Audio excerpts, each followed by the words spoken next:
Kamustahin natin si Ma'am Dory at ang kanyang fur babies kasama si Mobile Journal, Ivan Tarinque. Ivan, paano nagsimula si Ma'am Dory na mag-alaga ng mga pusa at aso? So, Pops J, balikan natin. No? Si Ma'am Dory, ayaw niya talaga sa animals. No? Oo. Hater nga daw eh. Hater talaga siya. No? 57 years old na siya nung yung anak niya, yung girlfriend ng anak niya, parang kailangan may mag-aalaga ng chihuahua nila. So, napunta sa bahay nila. Na-trauma ba siya? Ayun yung sabi niya kasi, Pops J, di ba, ang chihuahua, hindi naman malaking aso. hindi malaking aso, pero matapang, maingay. Tinatahulan siya. Pero sabi niya nga, nung nakita niya daw dun sa kanilang garahe, na nalulungkot daw, parang minsan kasi tahol daw ng tahol, nagugutom na. So, binibigyan na lang daw niya ng pagkain. Hanggang sa, yun na, lumambot na yung kanyang puso. Pagdating sa animals, ayun, mas naging komportable na siya. At yun nga, pag may mga nakikita na siya, mga hayop or pets or mga cats sa kalsada, hindi na rin niya mapigilan na lumambot na rin yung puso at yun nga, kunin sila, Pops. Ivan, kapag nasa poder na ni Ma'am Dory, yung pusa at aso, paano niya ini-ensure, sinisiguro ang safety ng mga ito? So, Pops J, dun sa mga nakita natin, no, doon sa may separate na bahay nitong mga rescued pets ni Ma'am Dory, no, at kanya-kanya sila may mga cage yung mga aso at pusa natin kasi Ayan, ang dami mahirap na kasi pag nakawala pa yan. So, isa pa doon, Pops J, may isa pang caretaker din na kinuha umaalalay sa kanya. May umaalalay na kay Ma'am Dory dahil nga sa dami ba naman kasi. Nito, no, mahirap tutukan talaga. Talagang mahirap. Parang may mga alaga ka talaga na tunay na anak talaga. Na anak talaga. Okay, sabi mo nasa 50,000 pesos ang ginagasta niya kada buwan. Paano kinakaya ni Ma'am Dory ito?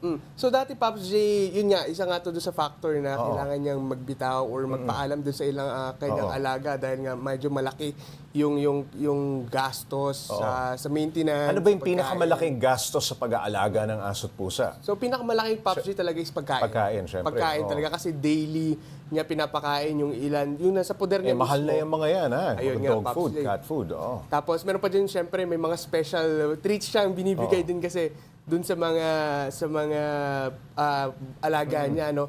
Pero yun nga nababawasan na dahil nga yung expenses ang laki, no. So iba pa yun dun sa finifeed niya lang sa labas nung kanilang subdivision, Pops J. Sa higit na 80, no, 80 fur babies na inampon na ni Ma'am Dory. Meron bang iba na gusto rin mag-ampon? Naampon na ba iba? So, Pops, sa huli nating update na nakausap natin si Ma'am Dory, nabawasan na. May mga nakakuha na. Ikaw, kumuha ka ba? Parang hindi pa ako ready. Hindi ka pa ready. Hindi pa ako ready. Pero yun nga, Pops, nabawasan na kanina, sabi niya, around 70 na lang 70. yung cats na nasa kanya. Pero nadagdagan daw siya na isang aso. Madami-dami pa rin yun. Madami pa rin yun, Pops. Kaya nga, pero sabi naman ni Ma'am Dory kanina na hindi naman necessarily lahat ipapaampon niya. Ivan, sa dami ng mga alaga ni Ma'am Dory, naaalala niya pa ba yung mga pangalan ng bawat isa?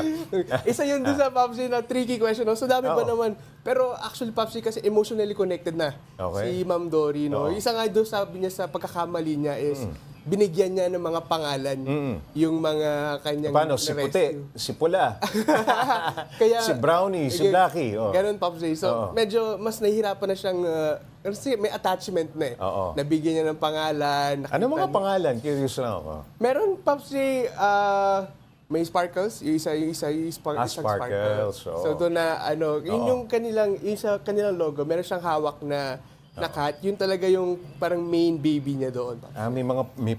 May favoritism pala ito si Ma'am Dory. Okay, 65 years old na si Ma'am Dory. Ano yung pinag-aalala niya, pinaka-worry niya sa kanyang mga alaga? Yun nga, Paps, yung unang-una kasi talaga yung hindi niya masustain yung pag-aalaga financially plus yun nga, medyo may edad na rin.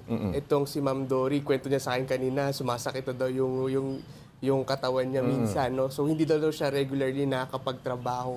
So yung income niya na dating napupunta dito nga sa pag-rescue or sa gastos for rescue ay nababawasan na, Pops. Ivan, ano ang usually na pinapaalala niya sa mga gustong mag-ampon, maging parent. per parent. Oo. Pops J, yung isa talaga sa gusto niya talaga responsible owner, no?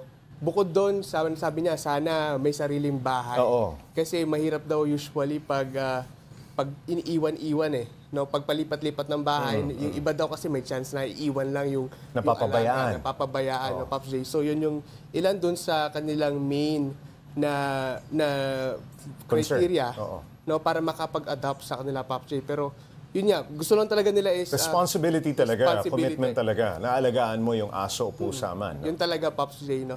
Saka, yun din, isa ring wish niya sana is kahit paano makita niya rin daw once in mabisita a while. niya. Mabisita niya rin. Okay. Kung kamusta yung Oo, kanyang may may connection na sila. connection talaga, Pops J. Alright, maraming salamat, Mobile Journal, Ivan Tarinque.